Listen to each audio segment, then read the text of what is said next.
Assalamualaikum warahmatullahi wabarakatuh.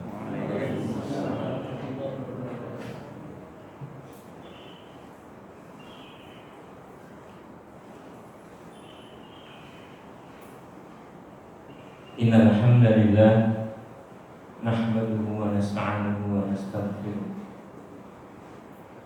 wa natubu ilaihi wa na'udzu billahi min shururi anfusina wa sayyiati a'malina. Man yahdihillahu fala mudilla lahu wa man yudlil fala hadiya lahu. Asyhadu an la ilaha illallah wahdahu la syarika lahu wa asyhadu anna Muhammadan 'abduhu wa rasuluhu la nabiyya ba'dahu. Allahumma shalli wa sallim wa barik ala nabiyyina Muhammad wa ala alihi wa sahbihi wa man tabi'ahu bi ihsan ila yaumiddin.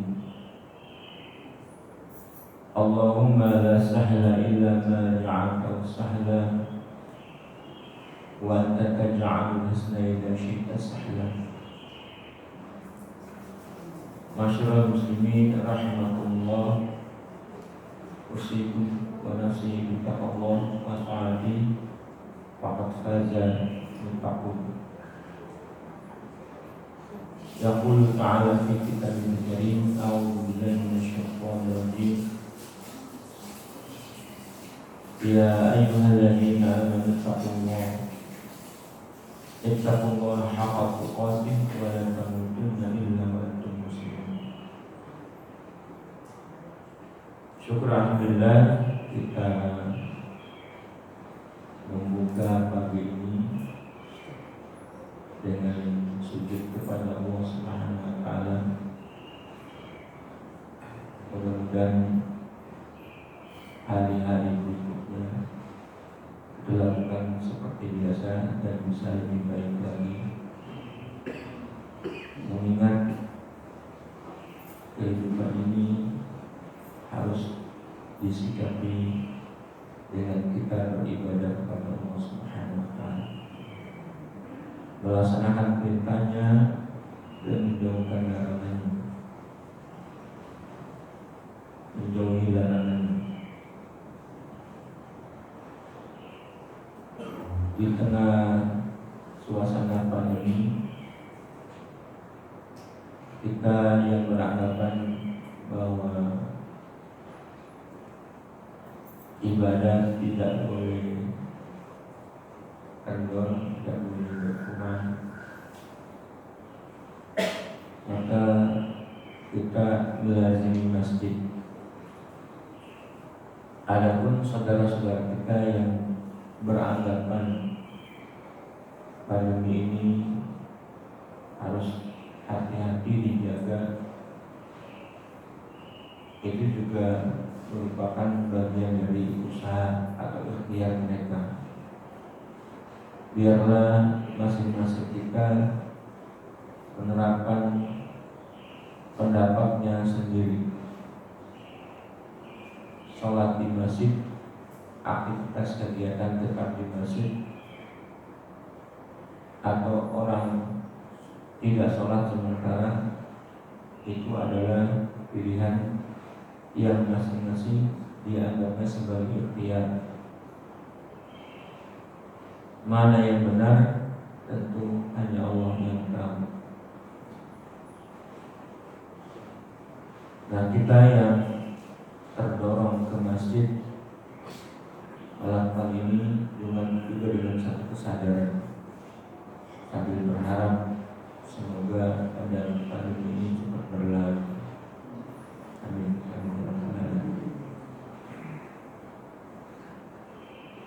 Jemaah rahmatullah, kajian kita hari ini kajian tazkiyatun nafs sampai pada materi hubud dunia, cinta dunia. Cinta dunia itu dianggap penyakit oleh Allah Subhanahu wa taala. Bahkan penyakit yang parah dan yang menyebabkan tertinggalnya umat Islam.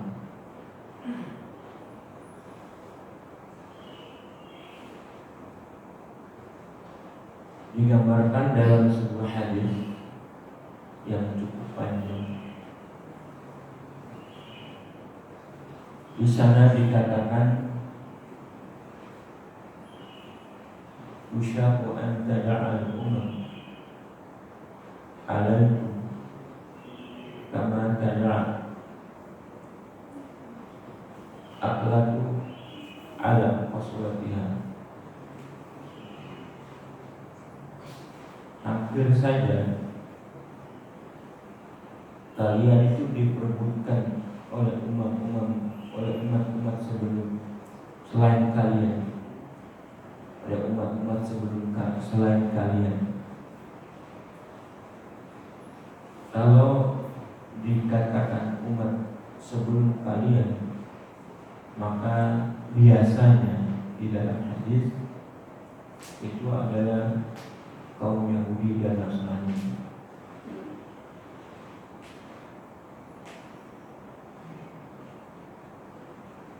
Karena memang permusuhan yang nampak itu karena yang sama-sama punya agama.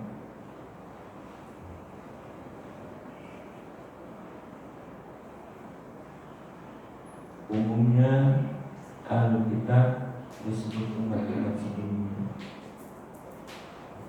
Ada juga kaum musyrikin dan yang lain-lainnya, tapi tidak sekeras ahli kitab. Karena ahli kitab kenapa sampai begitu ngotot? Kalau sampai terbongkar, kalau sampai kebenaran itu terkuak, maka mereka tidak punya lagi pegangan. Sudah jelas bahwa mereka menyembunyikan kebenaran. Nah, kata Nabi, hampir nanti kalian diperebutkan oleh umat-umat sebelum kalian, sebagaimana makanan diperebutkan di atas hidangan.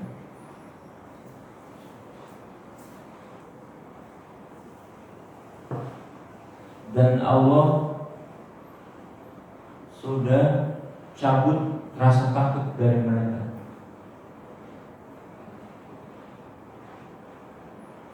Kemudian ditimpakan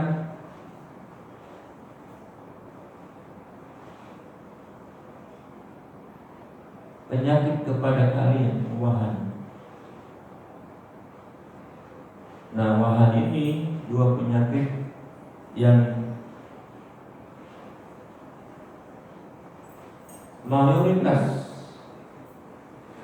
umat Islam ada di dalamnya. Apa itu wahan?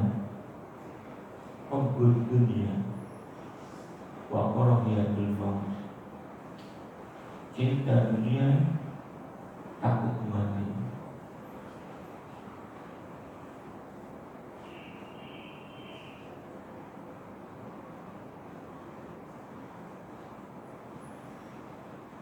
Tuhan punya rahmatullah,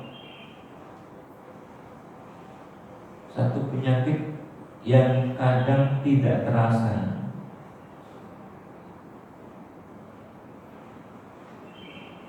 Bukan penyakit fisik, ya, bukan penyakit yang bersifat jasadi, tapi dia penyakit di dalam hati.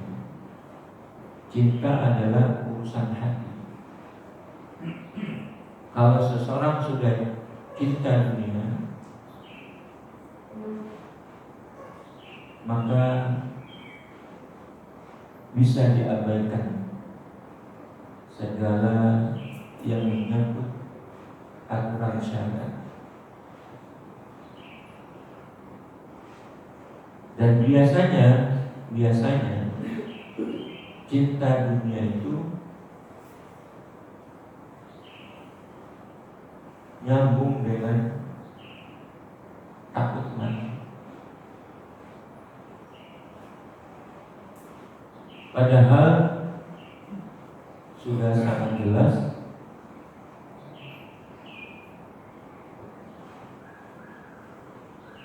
kehidupan dunia ini akan ditinggal. Nah, ada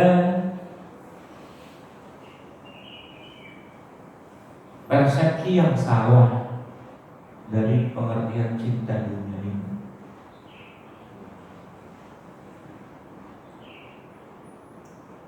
Ada pihak yang mengartikan cinta dunia itu ya kita tinggalkan saja dunia. Kita berada di pojok-pojok masjid beribadah kepada Allah Subhanahu wa taala. Toh dunia itu hina dalam pandangan Allah Subhanahu wa taala.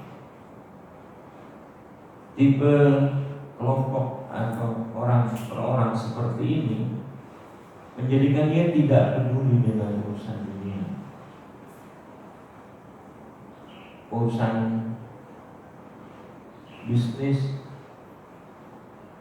urusan perdagangan, sampai kepada urusan politik. Dia tidak tahu dan tidak mau tahu. Pokoknya saya kejar akhirat. Bahkan sikap yang lebih ekstrim adalah dia tidak mencari nafkah untuk urusan-urusan yang sebenarnya wajib buat dia. Menjalani hidup dengan meminta belas kasihan ke orang.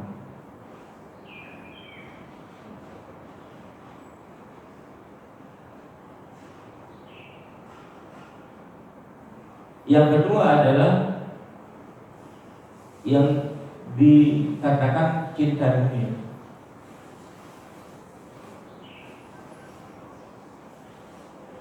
Dia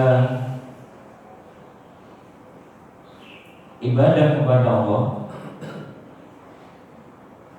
bersama itu dengan kecintaannya kepada dunia. Kalau ibadahnya itu menghalanginya daripada mendapatkan dunia, dia bisa kompromi dengan ibadah itu. Bahkan dia bisa meninggalkannya. Yang paling sering adalah dunia dilakoni sementara agama dan akhirat bisa bertobat kepada Allah Subhanahu wa taala. Ini gambaran daripada sebagian kelompok umat Islam. Nah, yang benar adalah orang yang tujuan hidupnya ibadah kepada Allah dan dunia digunakan untuk merealisasikan ibadah tersebut.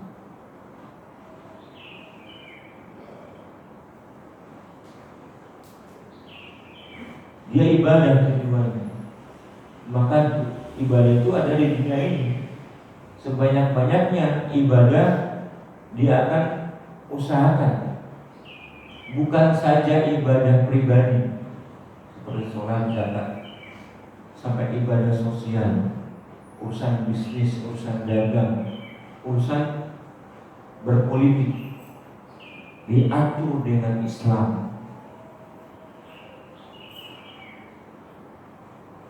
Sampai orang seperti ini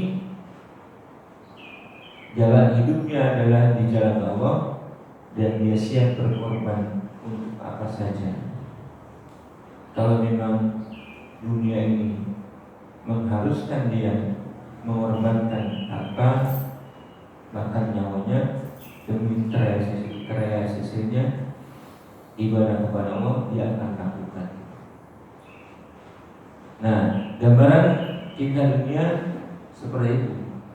Yang selebihnya ada orang yang banyak kategorinya. Nah, yang akan kita bahas adalah cinta dunia yang dimaksud oleh Rasulullah SAW dalam hadis tadi.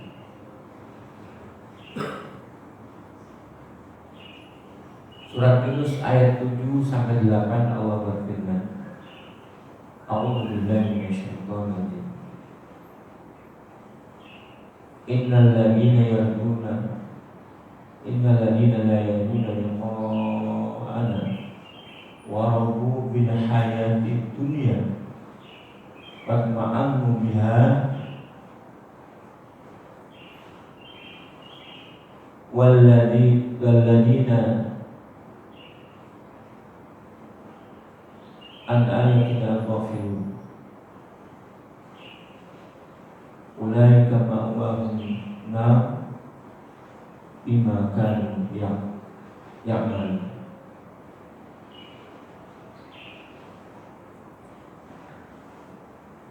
Sesungguhnya orang-orang yang tidak mengharapkan pertemuan dengan kami,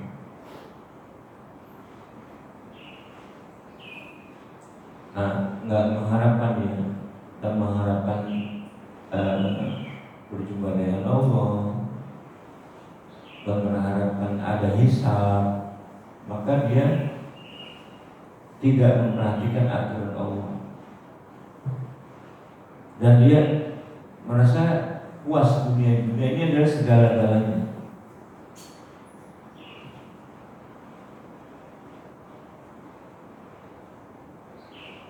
Dan dia melalaikan ayat Allah, peringatan-peringatan Allah dilalaikan.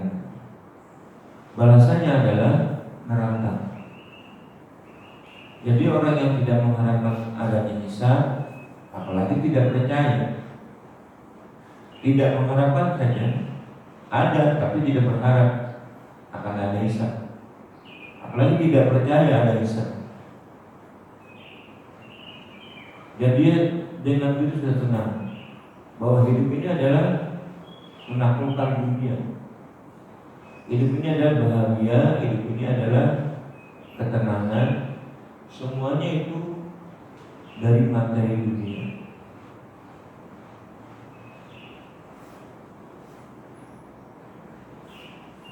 Nah, dalam ayat ini cinta dunia, perasaan tentram terhadapnya dan melupakan akhirat merupakan perbuatan yang pelakunya diancam dengan neraka. Cinta dunia, merasa tentram artinya hidupnya di sini, tujuan segala-galanya di sini, nggak berharap dengan adanya hisab, melupakan akhirat, itu konsekuensinya neraka.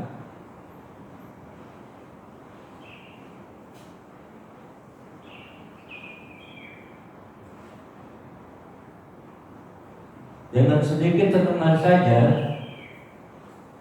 manusia bisa mengetahui bahwa perbuatan pencinta dunia berhak diganjar dengan neraka. Sesungguhnya pemburu dunia tidak punya perhatian kecuali melampiaskan syahwat dan kelezatannya mencapai ambisinya tanpa ikatan kata Tuhan.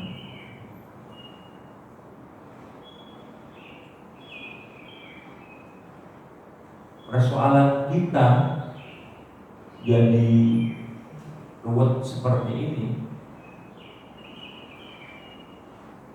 coba kita perhatikan.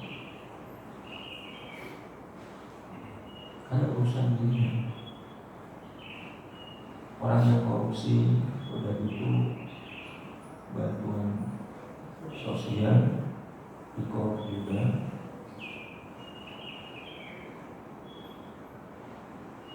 Itu karena cinta dunia.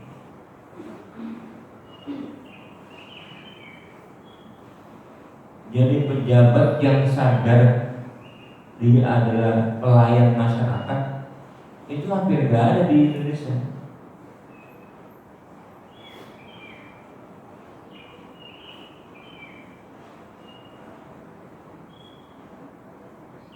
Kalau sudah jadi pejabat itu berarti Allah takdirkan, Allah suruh dia untuk berbuat apa saja mendahulukan rakyat yang diaturnya. Sementara dia nggak apa-apa belakangnya.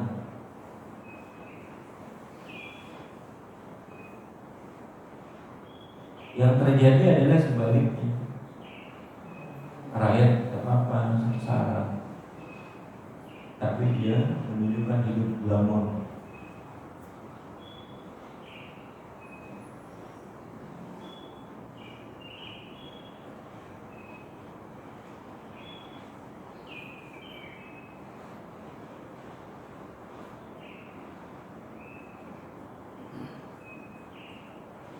Kalau mereka melakukannya dengan penuh kesadaran karena itu tuntutan dunia, orang yang haknya diambil mendapatkan bagian di luar jabatannya,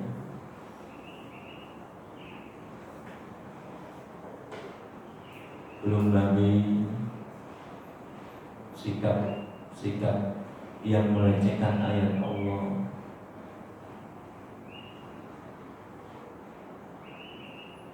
Semuanya adalah kuncinya umat Islam itu sudah kepada cinta dunia.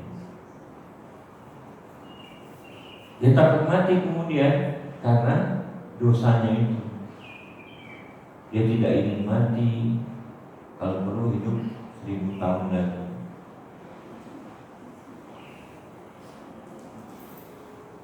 Pada saat itu manusia itu cita-citanya tidak ada lain kecuali dunia. Tidak ada realisasi kebenaran, tidak ada penegakan keadilan, tidak ada perhatian kepada ibadah dan amal perbuatan manusia. Semuanya adalah cinta dunia. Jadi Islam itu memberikan gambaran betapa kezaliman, ketidakadilan, kerusakan itu ditimbulkan karena sebabnya cinta dunia. Orang salah mempersepsikan kehidupan dunia ini. Tapi kita memang hidupnya dunia kita dibangun di atas pemahaman sekuler.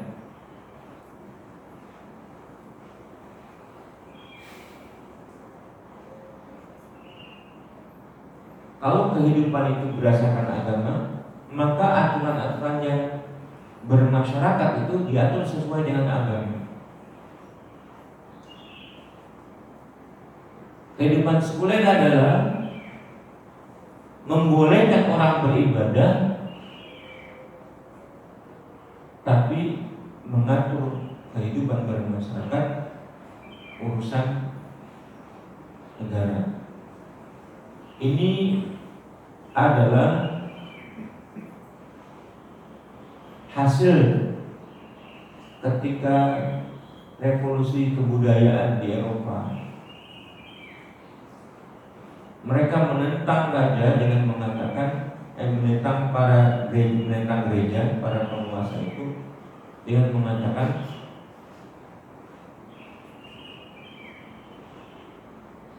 urusan ibadah serahkan kepada pendeta, tapi urusan negara serahkan kepada raja.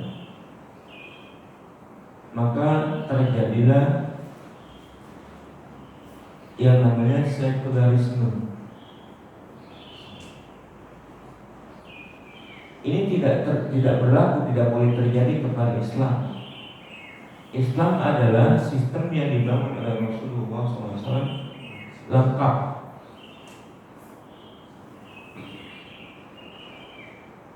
tidak mengenal ini aturan agama, ini aturan negara. Semuanya diatur karena beribadah kepada Allah Subhanahu wa taala.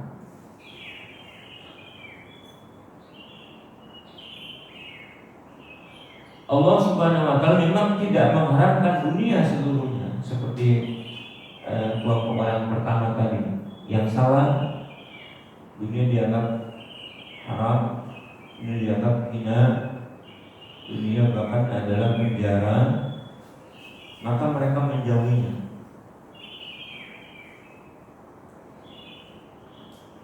Karena yang menyangkut kategori dunia merupakan sesuatu yang diperlukan untuk menegakkan kehidupan umat manusia. Tetapi sikap terhadap dunia secara umum, juga terhadap bagian-bagiannya, harus dikendalikan dengan aturan-aturan syariat. Nah, kerusakannya ketika dipisahkan agama dari kehidupan dunia.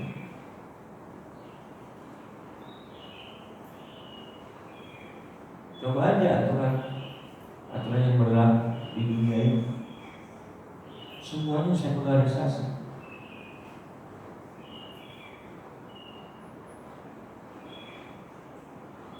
Bahkan Saudi Arabia pun tidak terlepas dari wacana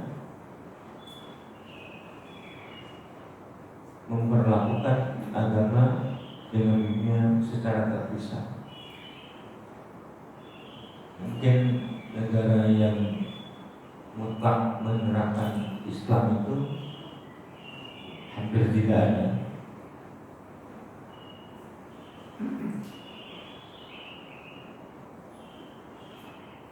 Jadi di sini letaknya ketika syariat tidak digunakan untuk mengatur dunia.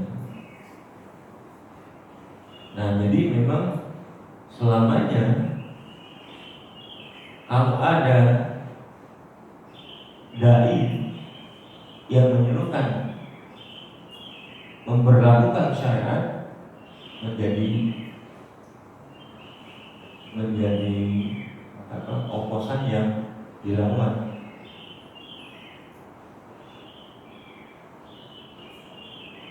Menjadi pengkritik yang tidak boleh ada dan berlangsung terus, harus dibungkam karena dunia ini diatur dengan syariat, tidak dengan syariat, bahkan menentang syariat karena itu mengkritisi korupsi, mengkritisi penggelapan, mengkritisi sistem. Maka para dai yang semacam itu harus berhenti, entah itu di penjara atau dibungkam atau macam-macam lah.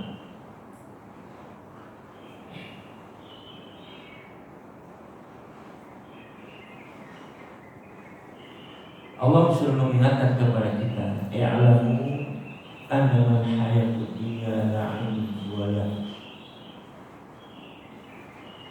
wa zinatun wa tafakhurun bainakum wa takatsur fil amwali wal aulad. Ketahuilah bahwa sesungguhnya kehidupan dunia itu hanyalah permainan dan satu yang melalaikan,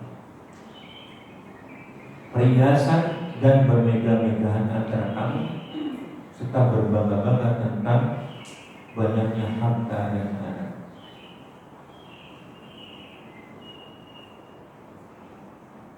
Dikatakan permainan, dunia ini memang permainan. Kadang ada orang yang sukses, ada yang terpuruk, ada yang berjaya, ada yang jatuh, ada yang penguasa, ada yang bawahan, ada orang kaya, ada orang miskin. Semuanya permainan. Itu sudah bagian dari cara Allah untuk menguji hamba. Tidak mungkin dunia kita harapkan tenang, semuanya orang mendapatkan bagiannya, kekayaannya, apa yang diinginkannya didapatkannya. Tidak mungkin. Dunia ini ujian, dia permainan. Yang namanya permainan, apa yang paling pasti berakhir. Sahabat, sebagus-bagusnya permainan, seseru-serunya permainan pasti berakhir. Sebagai contoh, kita ambil dunia olahraga.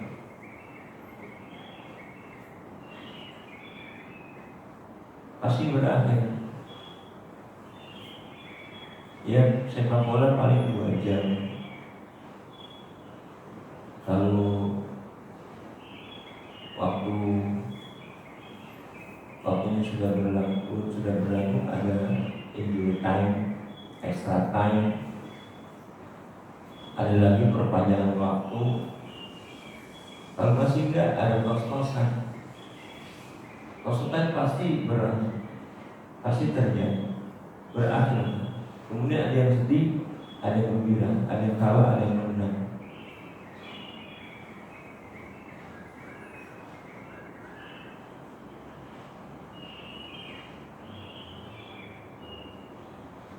Sesuatu yang melalaikan. Yang namanya permainan, kita cenderungnya melalaikan. Karena kalau sudah seluruhnya lupa, maka suka melalaikan, tidak ingat. Kalau seluruhnya lagi nyari duit, wah ini mesti dikejar, ini peluang, kesempatan. Melalaikan tentang kewajiban.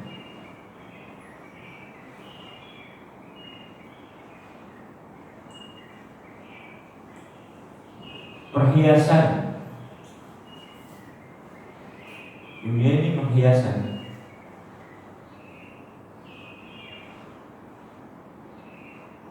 Baik harta maupun isi dunia. Dan menjadi tempat kita bermegah-megah kalau kita sukses. Kalau kita mendapatkan dunia, maka dunia menjadi tempat bermegah-megahan, serta berbangga-bangga tentang banyaknya harta dan anak.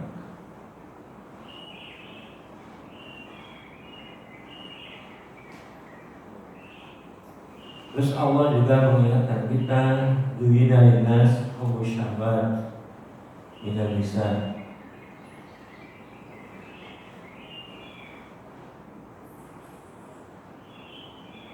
wal banin wal zahab wal fiddah wal khayl musawwamah wal an'am wal harth.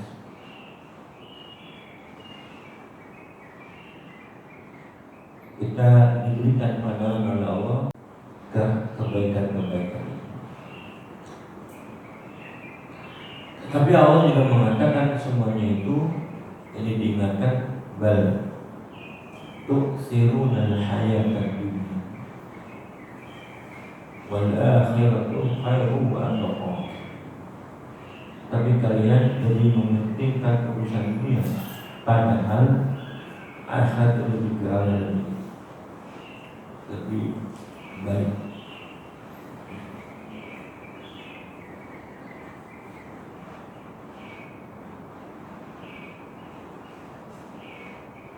Kemudian di ayat-ayat yang lain Allah juga mengancam hal yang sama.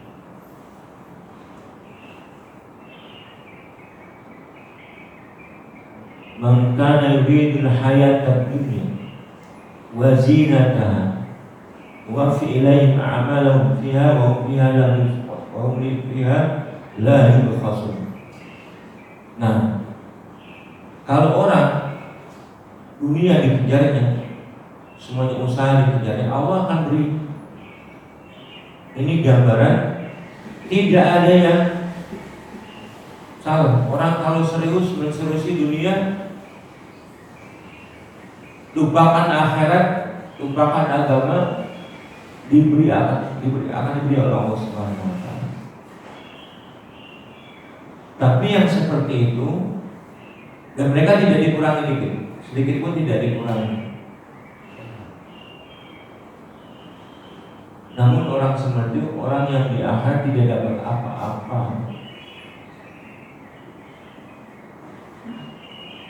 Laika lahum fil akhirati laisa lahum fil akhirati illa an-nar, kecuali api neraka.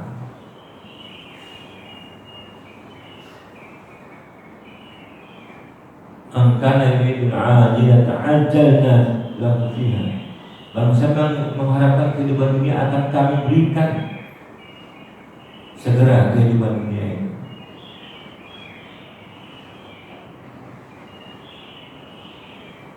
Jadi kecintaan kepada dunia dan berlaku congkak di atas bumi dan menentang perintah Allah, semua itu termasuk dampak dari dijadikannya dunia sebagai tujuan satu-satunya oleh manusia.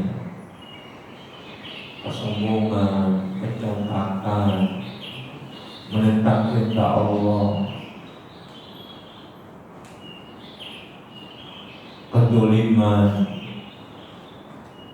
setiap orang tidak boleh bersuara.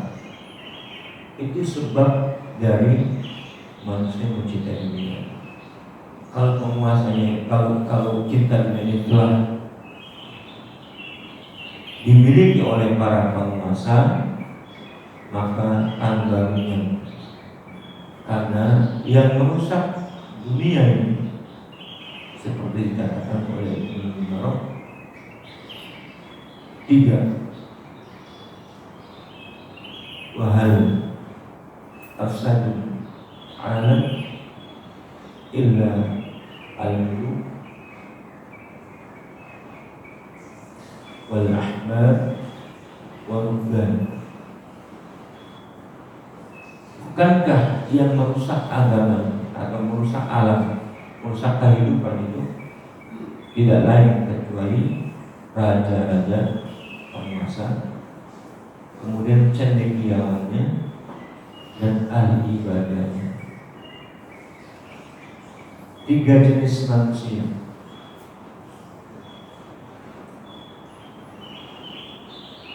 Yang mengatur kehidupan itu, manusia cenderung kepada 3 kelompok: penguasa, orang pintarnya, cendekiawannya, atau ahli ibadah. Kita sebagai rakyat pasti mencari sosok panutan. Maka orang carilah pada ahli ibadah atau cendekiawan atau penguasa. Berlindung di balik itu adalah ketenangan. Sehingga yang merusak dunia kalau 3-tiganya rusak. Penguasa yang mengatakan agama tidak cukup baik untuk politik jangan bawa-bawa agama, negara jangan bawa-bawa agama.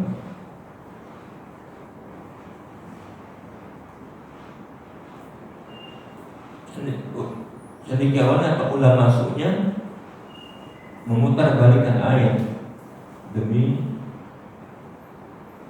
keuntungan dunia. Dan ahli ibadahnya, ahli ibadah yang sudah pada meninggalkan kehidupan dunia dan ke pojok-pojok masjid, dia mengatakan bahwa dunia adalah urusan yang kotor. Jadi jamaah yang berbahagia, oleh sebab itu mengendalikan hawa nafsu dengan perintah Allah dalam urusan dunia dan mengobati hawa nafsu tersebut termasuk tuntutan terpenting buat kita. Ya, mengendalikan hawa nafsu dengan perintah Allah, mengobati hawa nafsu tersebut dengan bimbingan Allah, itu adalah perkara terpenting. Disinilah letaknya antara orang yang beriman yang bisa mengendalikan dunia dengan orang-orang kafir yang terbawa kepada dunia.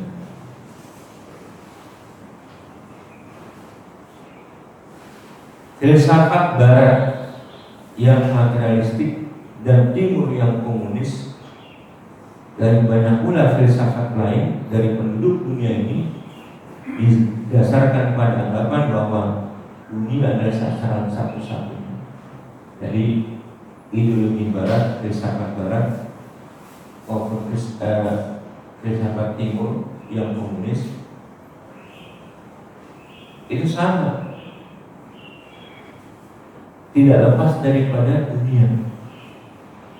Maka Islam itu datang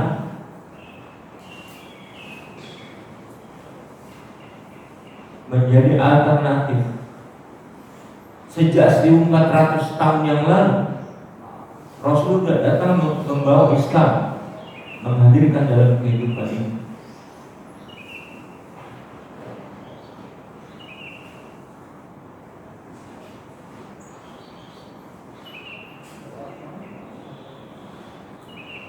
Sementara agama lain di luar dari filsafat barat dan timur, seperti agama-agama yang ada, mereka tersesat jalan karena tidak menggunakan syariat Allah yang benar. Bukankah syariat-syariat yang lain seperti Taurat dan Injil sudah dihapus oleh Allah, dan cukuplah manusia menggunakan syariat Islam, syariat yang dibawa oleh Rasulullah SAW. Ya, memang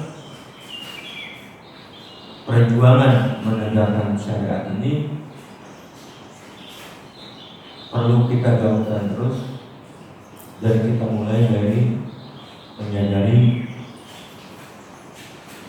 diri kita untuk menuju akhirat dengan tidak melupakan dunia.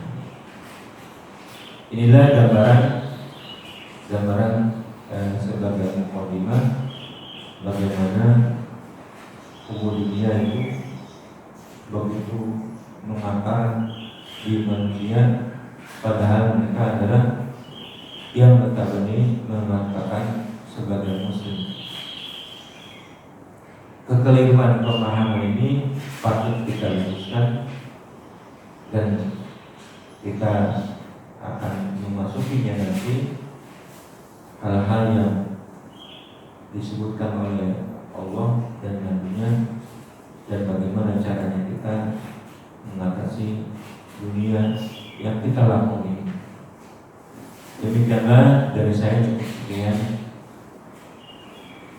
Mudah-mudahan bermanfaat dalam mukadimah ini. Aku lupa belajar. Wassalamualaikum warahmatullahi wabarakatuh.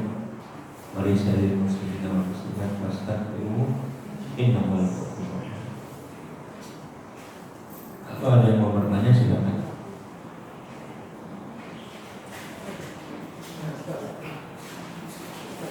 Ya.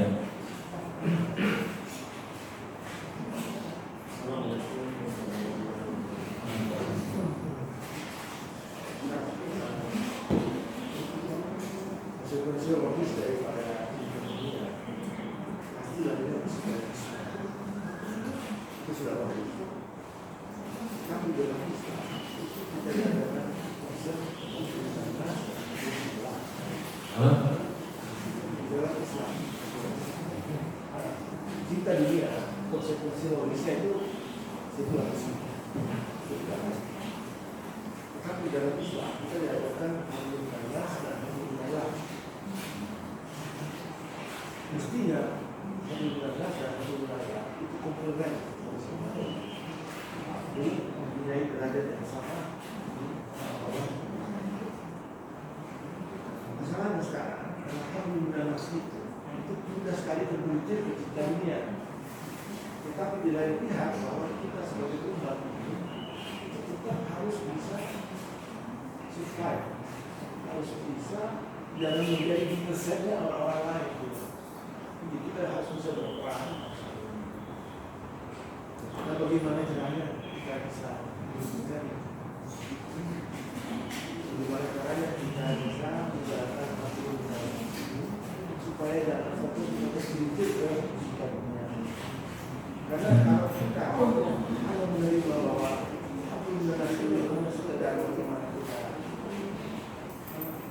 berperilaku yang bagus, tapi tidak memikirkan bagaimana kita berprestasi, bagaimana kita menghasilkan sesuatu untuk kepentingan orang lain, dan kita itu hanya menjadi mesetnya kelompok yang lain. Itu saya kita perlu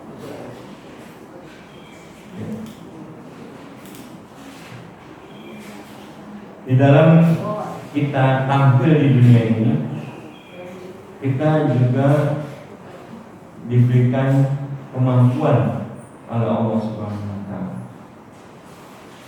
Kemampuan ini harus diasah terus sampai meningkat. Kalau kita mampunya jadi manusia yang sekedar rakyat biasa yang bekerja,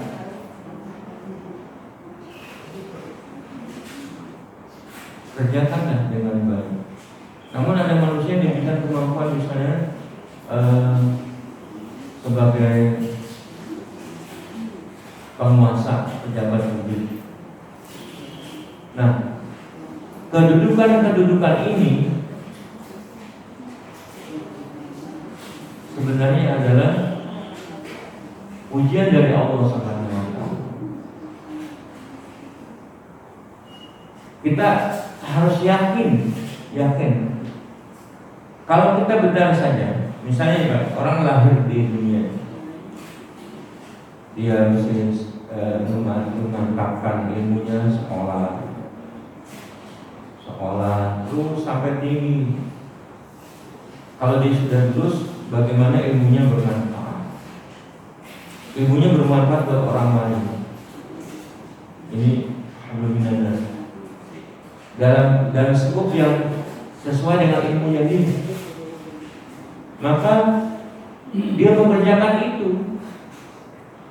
Tugas dia diberikan kemampuan oleh Allah untuk menjalani hablum minan nas.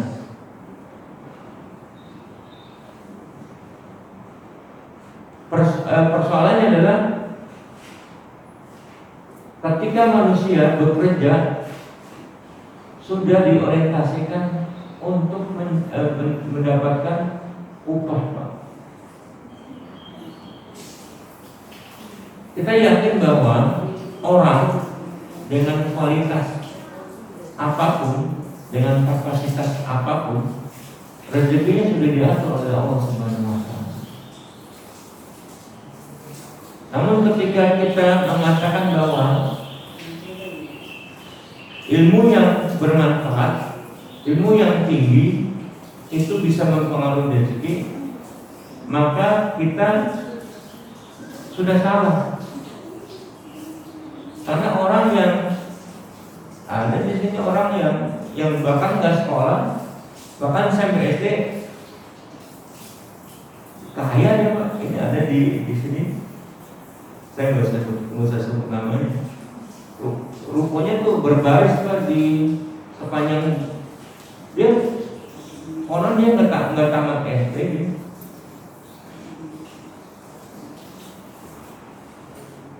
Satu hal saja, karena dunia ini ujian dari Allah Subhanahu wa Ta'ala. Nah, jadi kalau kita ingin hablum minan nas, kita kerjakan itu dengan tidak mengharapkan balasan. Maka manusia kalau bekerja untuk manusia yang lain, hablum minan nas, dengan tidak mengharapkan upah, maka dia akan damai. Bagaimana dia bekerja tidak mengharapkan upah? Allah menegaskan di dalam surat Al-Insan,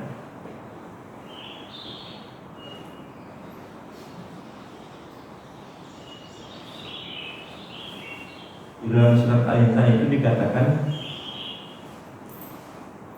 innama nut'imukum liwajhillah la nuridu minkum jazaa'an wala syukur. Kami memberi makan kepada kalian tidak mengharapkan upah dan tidak mengharapkan ucapan terima kasih. Kami melaksanakan itu hanya mengharapkan ridho Allah. Sehingga orang bisa melaksanakan ini semuanya dengan ketentuan Allah. Jadi hablum minannas dan hablum minallah itu dua keutamaan kita, tetapi harus pokok aturannya adalah syariat. Kita menjalankan aturan hablum minannas. Syariatnya bagaimana? Kadang-kadang kita melakukan hablum minannas itu hanya dengan memperhatikan ini hubungan sama manusia. Nanti ketika hablum minannas terganjal dengan urusan-urusan syariat, orang kompromi. Padahal yang pertama kali dijunjung itulah hablum minallah. Maka hablum minallah yang kita jalankan akan bertabrakan dengan hablum minannas, karena manusia itu tidak selamanya setuju dengan kita. Tapi kalau dengan cuma memberikan bantuan, berkata baik sih, itu setuju manusia. Kita baik sama manusia, berhubungan tetangga baik, itu manusia nggak ada protes.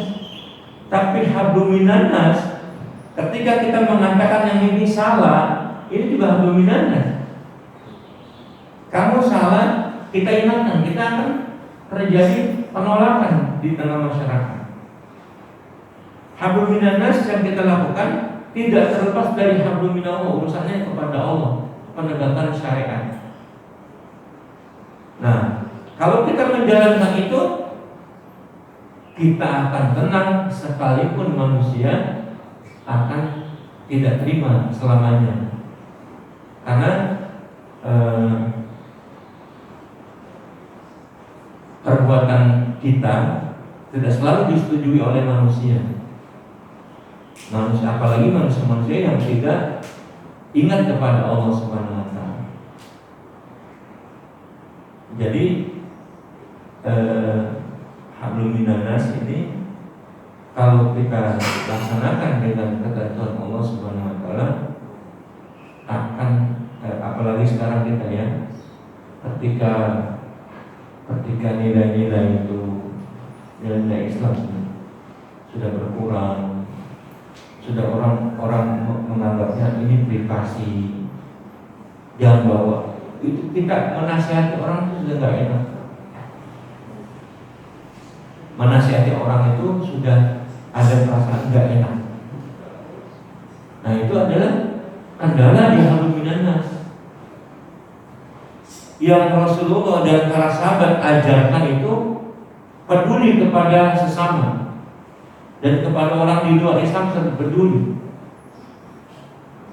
Kan orang sekarang kan tidak selamanya setuju dengan kita. Coba kalau di zaman sahabat itu arti kebenaran ngerti, maka mereka sampaikan kebenaran ini. Nah, menyampaikan kebenaran itu, kalau semuanya orang setuju dengan syariat, jadi peringatan buat mereka.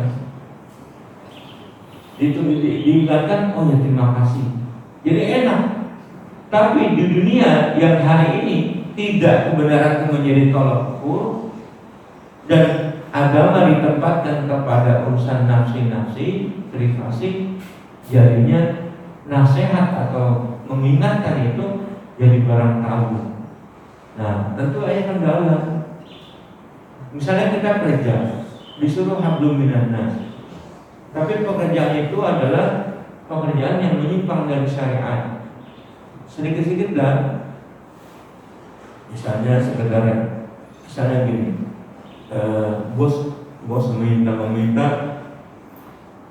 supaya kalau ada yang telepon saya, katakan saya lagi nggak ada. Ini bagi sementara orang sih, oh iya, kan perintah atasan. Nanti yang tanggung jawab atasannya. Bagi Islam enggak. Kita yang mendukung, yang berbuat itu akan ditanya oleh Allah Subhanahu wa taala.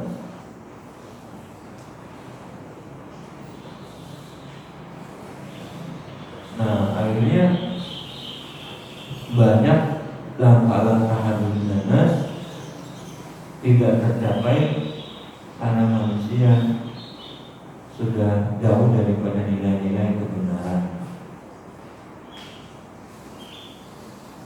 Jadi hablum minanas itu hablum minallah yang lebih dulu.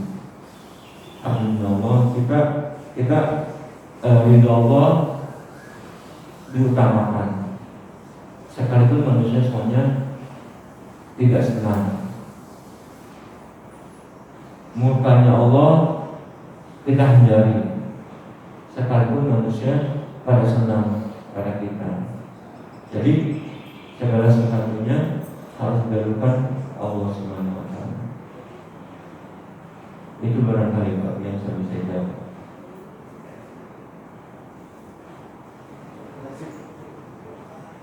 Ada lagi?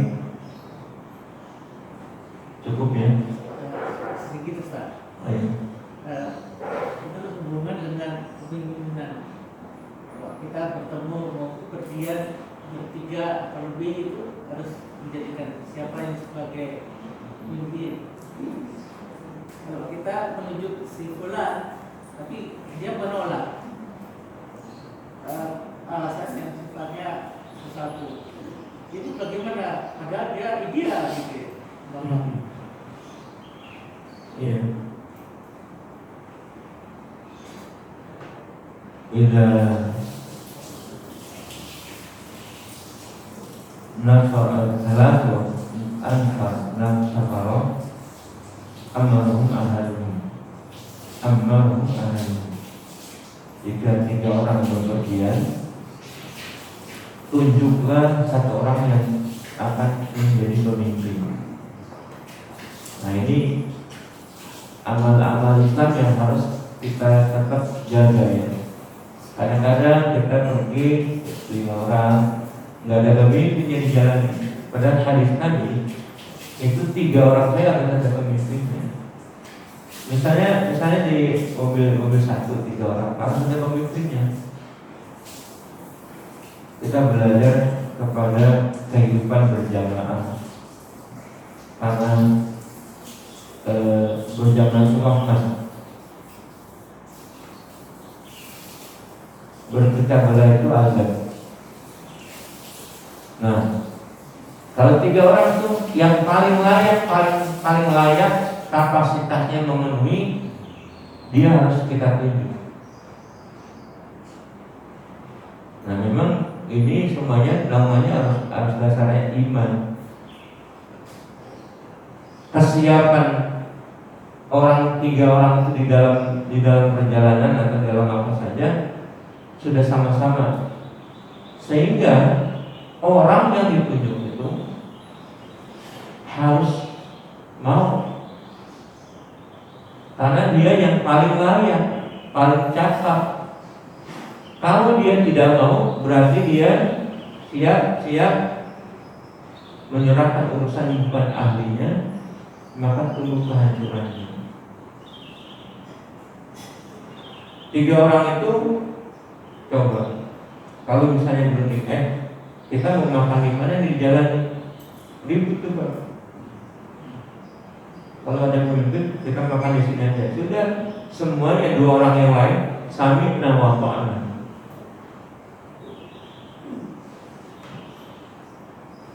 Kata Umar bin Khattab, la Islam illa bil jama'ah, wa la bil jama'ah illa bil ta'ah. Tidak ada Islam kecuali dengan jamaah, dan tidak ada jamaah kecuali ta'at. Tidak ada jamaah kecuali bil imarah, wala imarah illa bil ta'at. Tidak ada pemimpinan kecuali dengan ta'at. Islam dengan 3 orang saja mengatur hidup berjamaah, apalagi sekomplek ini harus ada pemimpinnya, RW misalnya. Nah, mereka yang Lagi-lagi kalau nggak terselip keinginan dunia, kalau terselip keinginan dunia ya udah gue berebut jadi ketua RW. Semuanya pada nggak mau nih kalau orang-orang bener, nggak mau jadi RW saya. Terus yang mau siapa? Yang mau yang paling layak. Kalau dia nggak mau, dia menimbulkan fitnah. Di negara ini semuanya pada nggak mau jadi presiden. Kalau mau saya berat tanggung jawabnya. Dia jadi nomor 1 duluan. Kalau neraka duluan. Kalau saya tidak berbuat tadi neraka. Berbuat tadi itu sulit. Maka semuanya nggak mau. Seperti ketika penunjukan khalifah, nggak ada yang mau. Nah kalau orang nggak semuanya mau, siapa yang paling layak di sini? Itu yang satu adalah dialah. Maka ketika tunjuk dia menangis, dia bersedih, innalillahi wa inna ilaihi raji'un. Bukan berpesta, berbangga diri. Karena dia dibebani satu beban yang luar biasa. Lebih baik jadi orang biasa saja, sholat, sapi, hidup. Kalau jadi pemimpin 270 juta nyawa di tangan dia. Gak mau jadi presiden.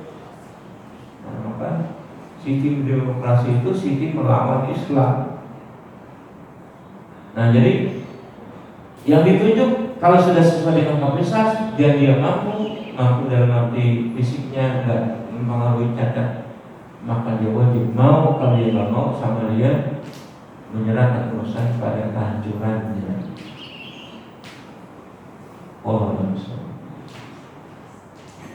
Sampai menjadi ketua masjid, saya nggak mau, berat masjid. Tunjuk yang paling layak. Begitu aturan Islam. Indah sekali kalau semuanya diatur oleh Islam. Sederhana begitu sih, memang sangat sederhana Islam. Karena manusianya manusia yang tidak mengharapkan apa-apa dari dunia ini. Kalau dihadapkan pada jabatan yang berat, dia lebih baik mungkin enggak. Tapi kalau sudah ditunjuk, dia menerimanya dengan berkati, dan biasanya dia menerima dengan kewaspadaan, menerima dengan rasa takut, berjalan dengan pemerintahannya dengan aman. Demikianlah kajian kita sampai sekian dulu. Semoga bermanfaat. Lebih kurang mohon maaf. Aku lupa lihat dan astagfirullahaladzim. Oleh saya muslimin.